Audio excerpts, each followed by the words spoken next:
Эрдэнэт үйлдвэрийн мапаныг тойрсон дуйлан шууган эцэслэх, эс бөгөөс цааш үргэлжлэн явах хэсэг нь даваа гараг хавцаа шийдэгдэх бололтой. Сайтуудын мэдээллүүдээс харж байхад Мегомбын энх бол Эрдэнэтийн 49%-ийг төр давхан зүйтэй гэж үзэж байгаа тухайга бүлгийнхээ хурал дээр мэдэгдсэн гэх мөн түүнчлэн Эрдэнэтийн хувьчлалыг шалгах ажлын хэсгийн дүгнэлт гарсан. Тэр шалгалтын дүнг танилцуулах байнгын хорооны хуралдаан дээр Арднаас эд гишүүн ганцхан хувь дүгнэлт гарган ирж дамжуулаад үзчих гисэн гэх мэт мэдээллүүд явж байна.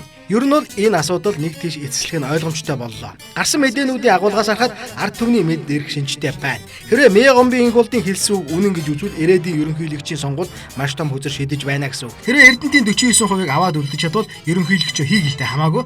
Харин даваа гарагт Эрдэнэтийн 49% гадаадад биш Монголд ирсэн их хөв заяа. Гадны компаниудтай ярьж байгаад ийм том 8 хийгээд ирсэн хүн байхгүй штэ гэх үлгэрүүд хөврөөд эхэлбэл ойлгомжтой. Монгол Ардын намын дараагаас гордох юм алга. Үүнээс гадна бас нэг нюанс байна. Ийм том шийдвэрүүдийн тухай мэдээллүүд ар араасаа сурж байгаа чухам юу байж болох вэ? Элбэгдөрч Давос руу явж Монгол улс дарангуулагчаасаа төрж болтугай саллаа. Тэр хооронд нь эрүүл сарвал үзэл санаа цухалслаа гэж үзэж болох юм. Хэрвээ элбэгдөрж ирлээ өнөө 49% маргаан үргэлжилж сайхан бэлгийн ярьсан хэлснийг зөвгөөд унах юм бол энэ таамаг батлагдаж Монгол улсын хөгжил төр ард түмний ойлголцны хамгийн том саарл нь элбэгдөрч мөн болж таарна.